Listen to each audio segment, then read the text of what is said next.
Hey y'all, Tom, ND3N here, and in this Ham Shack chat, I'll be giving the folks who are planning on taking their first ham radio test an idea of what to expect when you're ready to take the test. Because of the nature of the testing, there are very few hard and fast rules. So I'll be letting you know in general terms what to prepare for. As always, any questions, concerns, observations, and just general remarks can be left below in the comments section. Anything to say? The first thing you'll want to do involves a bit of research, and that is to find a local or reasonably local test session.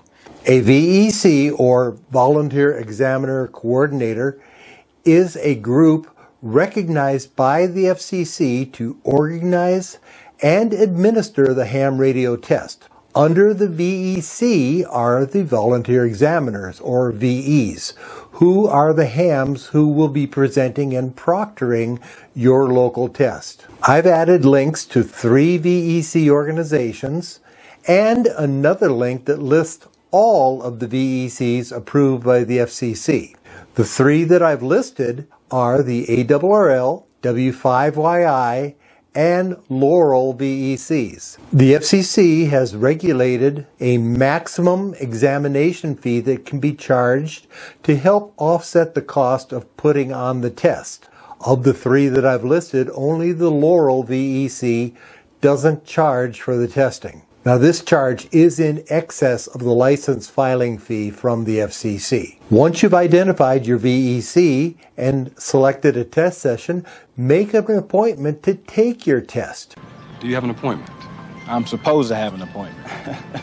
Now, if you're ready and all studied up, make your appointment as soon as you can. If you're not ready to take the test yet, then make an appointment for a test in the near future, say 3 weeks, month, maybe 6 weeks. Don't wait until you're sure you are ready to take the test, because having a date set up will provide a bit more motivation for you to study. When you do make your appointment, be sure to let the contact for the appointment know of any special needs you might have. I've given verbal tests to blind hams.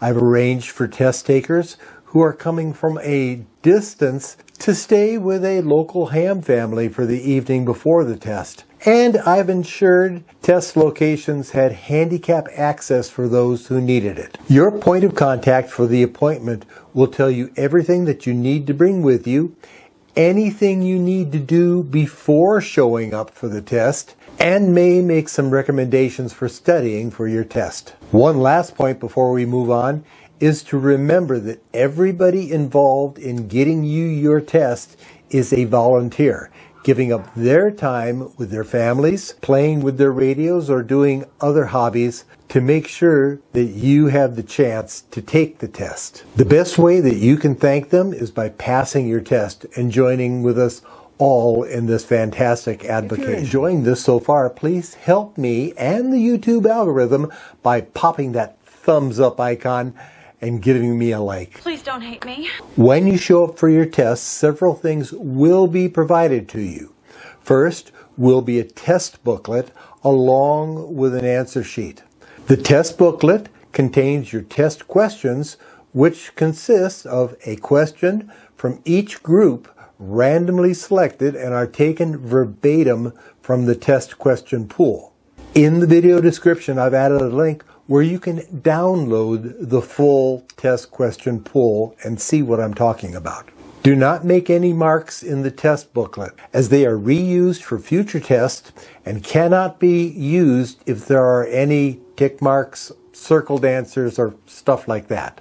Generally, the answer sheet will be provided, and it consists of 35 lines, because there's 35 questions, and 4 columns of circles. The volunteer examiners will tell you how to fill in this sheet, but it's not unlike similar tests you've taken in school. We are getting ready for the test. The test booklet will have an identifying number or alphabetical character prominently displayed, and this must be listed on your answer sheet. There are multiple test booklets with different sets of questions in different orders, so don't try to copy off your neighbor. The test identification needs to go on your answer sheet so the VEs know which test to grade. You may be provided a blank sheet of 8.5 by 11 inch paper to use as a scratch sheet during your test. You may also be provided a simple calculator. You will probably be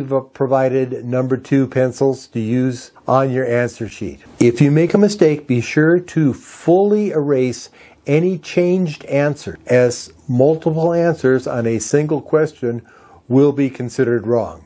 That's also why you don't do the test in pen. You may opt to bring any of these with you. If you bring a scientific calculator, you will have to demonstrate to the VEs that any memories or formulas are cleared prior to taking the test. It's best just to go pick up a $5 4-function calculator. On the day of your test, you want to arrive at the test site 20 to 30 minutes before the start of your test. Make sure that you use the restroom, whether you feel like you need to or not. You never know when that morning coffee is going to hit. The examiners are going to be busy getting ready to administer your test, so please don't bother them. They know you're nervous and excited, but they have their job to do. Some test sessions will assign a greeter who will help you find a place to sit, but they cannot answer any questions for you about the test. So take this time to relax and get used to the test session location. Please help me get the word out about this video and a few of my others by sharing. I've got a secret, I've got a secret. With your friends and family who are supporting you in taking this test. Who knows, they might even want to join you in the hobby. I keep having the same dream. So you're sitting at your test session and all ready to take the test. You've been following the examiner's instructions and you're just waiting for them to tell you to open up your test booklet and begin. Now, when I take a test, I like to kind of breeze through all the questions and answer the ones that are easiest for me. Unfortunately, I have in the past left some of the questions unanswered because I didn't notice the blank spot on the answer sheet. Needless to say, an unanswered question will be marked wrong. Make sure you answer all of the questions. I've mentioned this before, but it bears mentioning again. Do not make any marks in the test booklet. Just don't do it. Don't do it! Once the test has begun, you will not be allowed to ask any questions concerning the test to the examiners. If you don't know the answer to a question, try narrowing down the possible answers. If you just take a guess, that's a 25% chance of getting the correct answer. If you can narrow it down to 2 possible answers, your chances rise to 50%. It doubles our chances. A wild-ass guess is better than leaving the answer blank. Once you've answered all the questions, go back through them and double-check your answers. Remember that if you change an answer, be sure to completely erase your previous answer. A quick tip though, take it or leave it, I've seen a lot of folks who change their answers and then find out that their original answer was correct. So really be sure that you want to change your answer before you do. Some examiners will tell you that when your test is complete, to turn your answer sheet over and they will come and pick it up. Others will tell you to bring your answer sheet and test booklet to the front desk where they're working and place it on the examiner's table. They'll also tell you if you can leave the room or if you should return to your seat and wait. Always follow the examiner's instructions. Once your exam is scored, you will be told if you passed or failed. If you passed, it is at the examiner's discretion to tell you how well you did. If you failed, again, at the examiner's discretion, and also depending on the specific VEC rules, you may be offered an opportunity to retake the test. There might be an additional test charge to do this. Also, if you pass, you may be offered the opportunity to take the next level test, usually at no additional charge. And I would encourage you to do this. First, you might get lucky.